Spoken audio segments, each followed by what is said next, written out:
as today is concerned, I'm here all by my onesies, listeners. Still up at listeners. One Bob Elliott is home. He's sick. He has a cold. And when I saw him yesterday, I thought that he had a rather nasty type cold, and this morning it bore it out. Friends, Bob Elliott is sick. He has a cold. And before we go any further, I want to establish the fact that Bob isn't here because he has a cold. Got a cold, Count, I tell you. Yeah, that's coming to work today. So I'm hanging by my thumbs for the next 29 minutes or so, and we hope that you'll all hang by your thumbs with us. We've arranged a swell program. Just a moment, gentlemen, please. All right. We haven't arranged anything, and it's pretty much hit. And it'll be exactly that, not even a miss. Not even a near miss. Oh, there's a lovely miss. How do you do, charming young lady? That's Mr. Britt's secretary, boy. Yeah, that's Jim Britt's girl. Hey, Aunt, her name is Veronica Lovett. And she hails from the beloved township of Taunton, and she commutes every day on the bus, up and down on the bus, every day to and fro. Come in here, Rona. We call her Rona. Her real name is Veronica, but Rona for short. Rona, would you care to tell us today, first of all, your address in Taunton, so we can all write you postcards? 22 Thirdly Avenue. Oh, it is not Thirdly Avenue, Rona. And Rona, you don't have to yell into the microphone. Just talk as though, well, just make like I'm Mr. Britt. All right. And just talk back in a natural tone voice. Rona, you of course have made your first movie. What is your second one going to be, and when are they going to start shooting? We haven't decided yet. But it is going to be a Western type, isn't it? Yes, uh-huh. And you're to portray the, what? Well, I'm the the school heroine. teacher. No, I'm the heroine. You're the heroine. Mm-hmm. Well, she's a Halloween. Well, weenie time, Halloweeny, you'll be here. And that reminds me, somebody used to have a recipe for Halloweeny. Do you remember that? To serve at Halloween, you get a load of hot dogs and take out the insides and serve Halloweeny. Yeah. Well, Rona, getting back to you, you gorgeous thing. What brings you up here today? Well, I didn't have anything else to do, Ray. You didn't have another thing to do? Is Mr. Britt listening, I wonder? I hope not. Well, I won't get you into trouble. Of course, Jim, I suppose, is practically through for the season. He and Red Marsden have put their two heads together and have put them in the frigid hair for the winter. And they won't be back, I suppose, until next spring, although Jim does have his sports show every evening here. And, of course, Jim does football.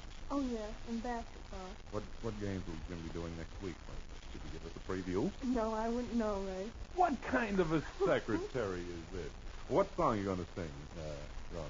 What would you like me to sing? Do you know anything that's real romantic, Joe? Oh, yes. Do you really? Is it cleared, ASCAP cleared, and the music room cleared and all? How about you singing? Would you like me to sing? Oh, I'm glad she asked. That's just what I'll do.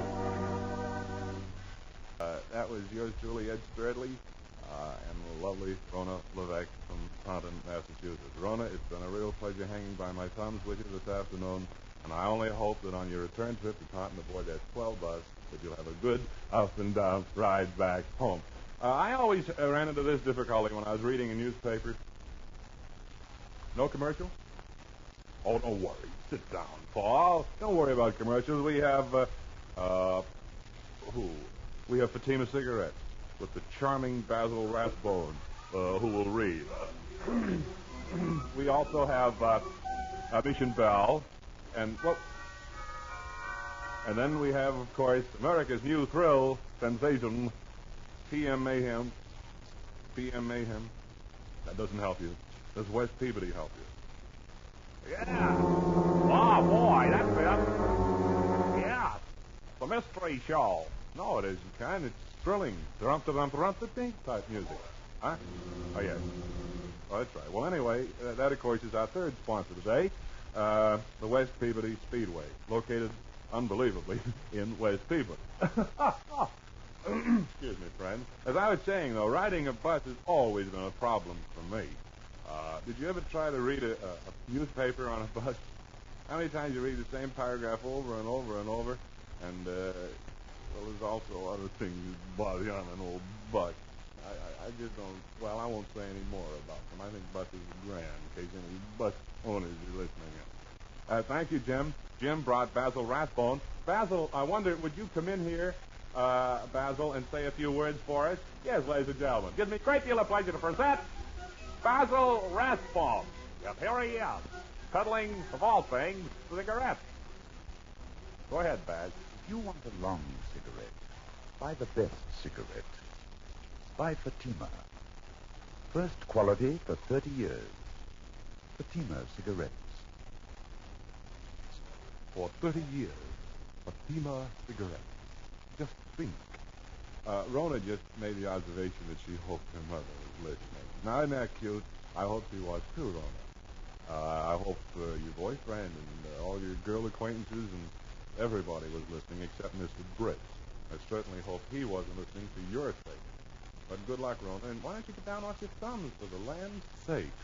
The second selection will be sans vocal. In other words, friends, it will be without a vocal. That's what sans means. It also means sans in sans saint. Here now are Saint Sounds, who wrote the ever-popular ballad Sturdley. But now I think it's time for Ken Wilson, Bill Green, as they put their two collective type heads together and play the ever-popular danceable melody. What is it? Night Ride. Oh, boy. I'm not going to go into that anymore. It sounds too much like Abbott and Sturdley, for goodness sake. What was I going to say? Oh, yes, about the World Series and things like that. I'm going to, with the help of Red Martin, bring Earl Torgerson. I tell you, out to the program someday soon. And Earl, I might mention, as you all know, led both teams in hitting during the past series. And Earl was the only fellow that didn't have a ghostwriter. He's the only one that should have had one, too. Eddie Stanky, of course, has a job for the winter. He's assuming the editorship of the New York Herald Tribune.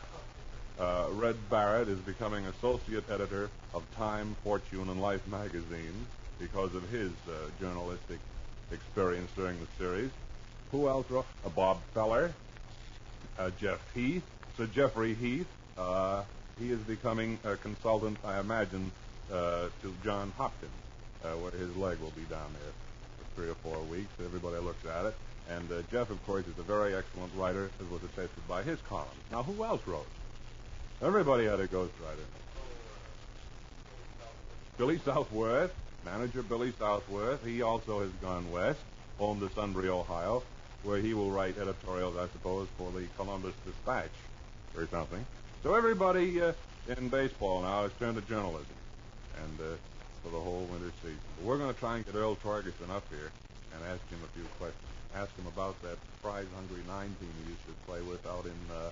ever tell you that story? Earl Torgerson, for a long time, of course he's only a young fellow, couldn't have been for many years, he played for a team out in the West Coast, up in his native Washington, and he called them prize-hungry 9 because they were never paid. Earl Torgerson also had a pitcher on that team. He said that one day they played on 2 feet of water, and that pitcher was so good, the ball didn't even get wet. Oh, I don't know about that. But anyway, the World Series is over, and Gene Bearden isn't here, so we're going to bring up Earl Torgerson, we hope, someday soon. And the funny thing happened to me this morning. Yeah, I was coming down Commonwealth Avenue, and I thought I'd stop off at Bracefield for a last look-see. You know, I mean, it'll be closed down now except for a few scattered football games. And I was filled with a bit of sentiment, and I thought I'd drop by Gaffney Street and look at Bracefield.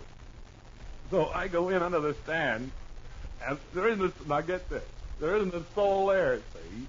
And here's this fellow standing with a microphone, Russ House, and he's Community Opticians, New England's busiest, friendliest optical institution, presents another in its outstanding series of baseball fan interviews. Quiet, wait. Well, that was and so I hurried over to poor Russ, and I said, for the land's sakes, to Goshen, young man, the baseball season's all over. And he said to me, well, here, he said, go on out. He said, grab these sunglasses, have fun in the sun. You look stunning. And I might mention that poor Russ was burned to a crisp, except right around his eyes, you can tell they had been shaded all summer long. He looks real great. Russ, what are you going to do now during the winter season? Put people on the 50-yard line and so forth, or what? During the wintertime, I'm going to try to shade my pocketbook. That'd be... Yay! Yay! All right. All right. Do we have any sound effects for the West Peabody Speedway? We'll have that.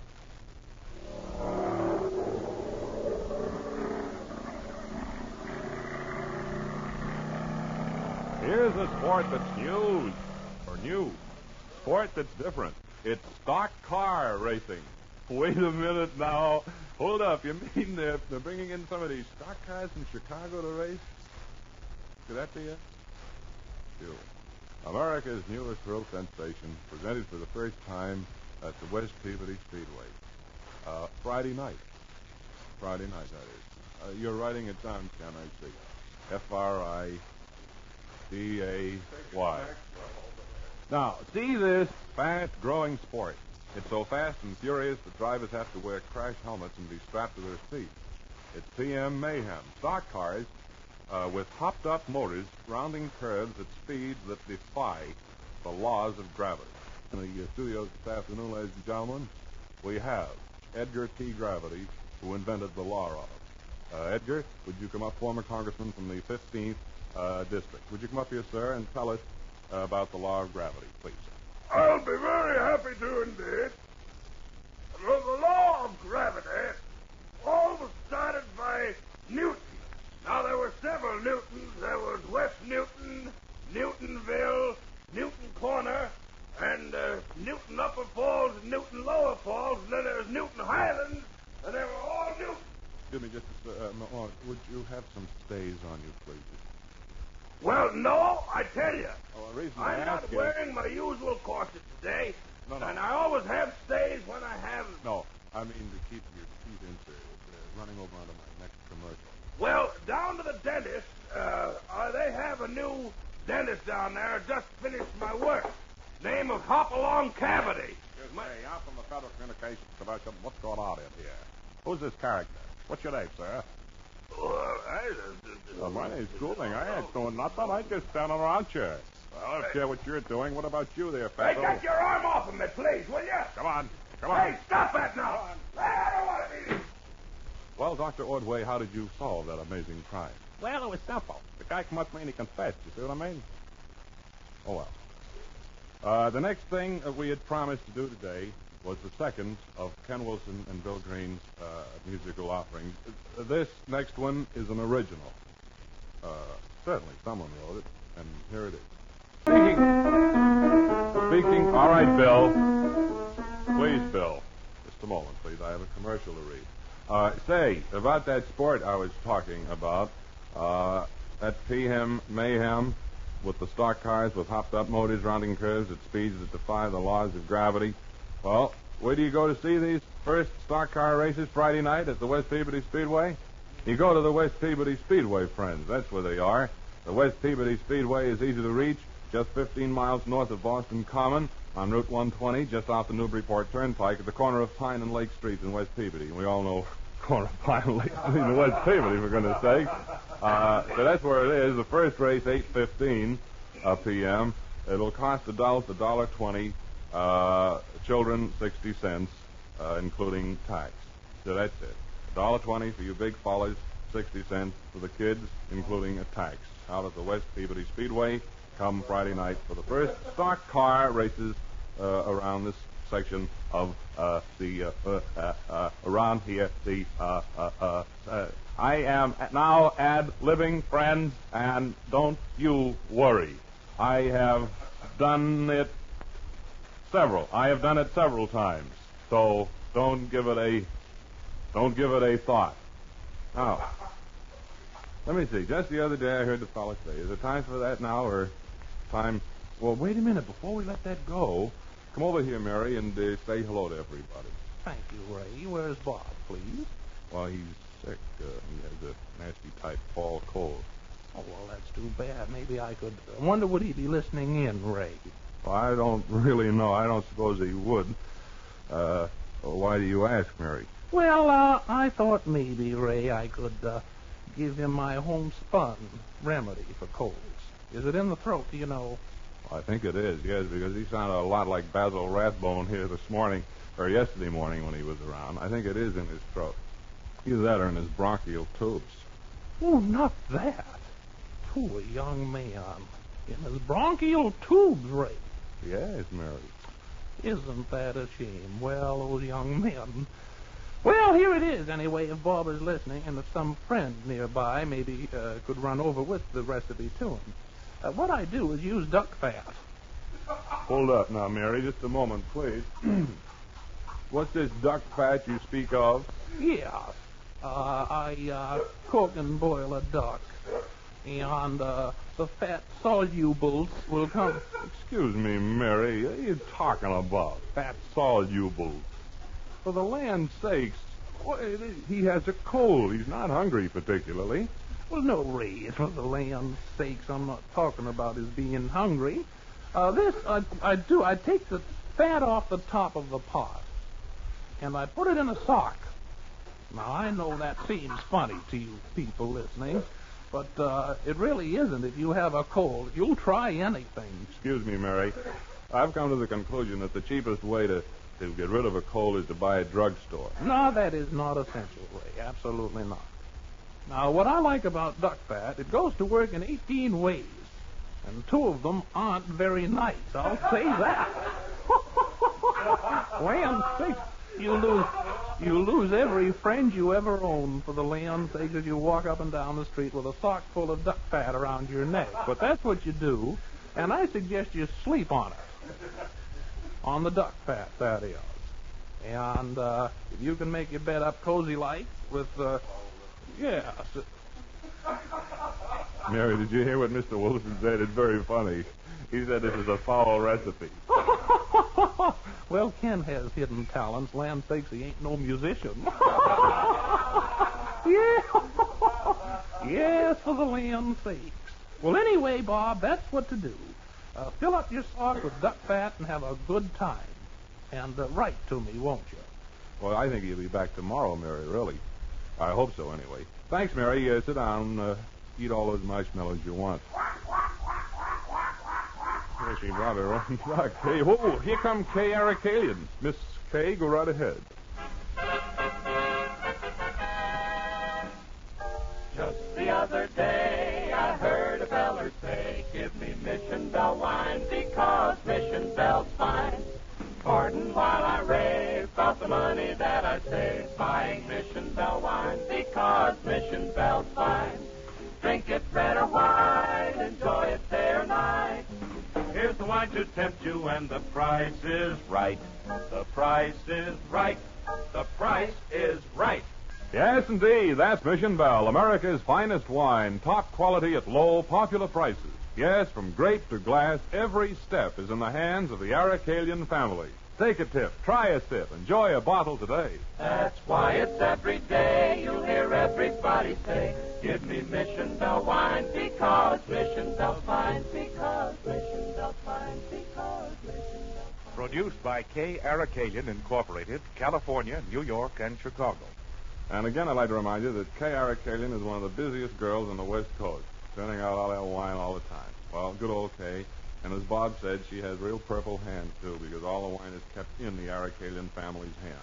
And they sell some of it, we're happy to say, and you can buy it here in town, good old Sturdleyville.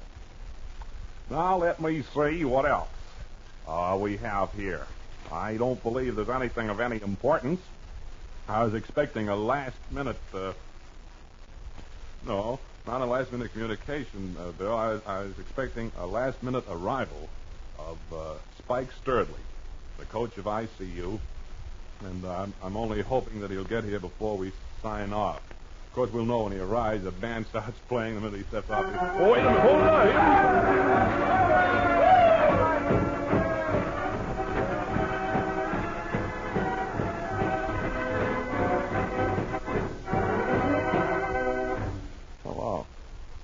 Here, friends, I'd like to present now for the next few minutes. Spike, I know, asking you to come up here on a busy Wednesday when you should be out with the team, running over your signals and so forth, and you tricky plays for Saturday.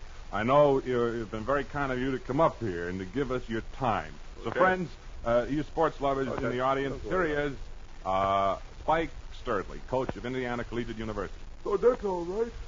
Spike, your dynamic voice fills us with remorse for your poor team. I mean, we ain't working today. We ain't got no practice today.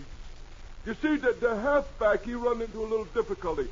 He was running around his own end, and he got all mixed up, and you know what they do.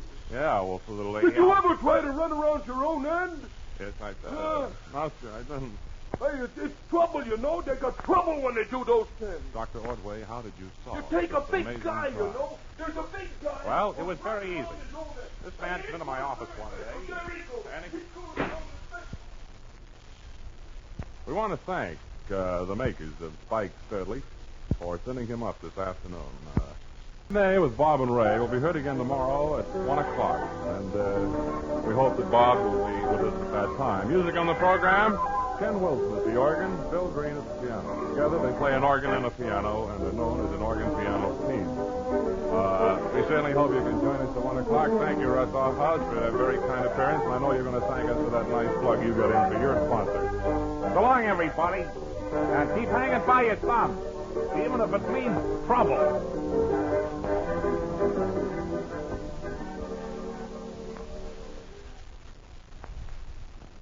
This is WHDH in Boston.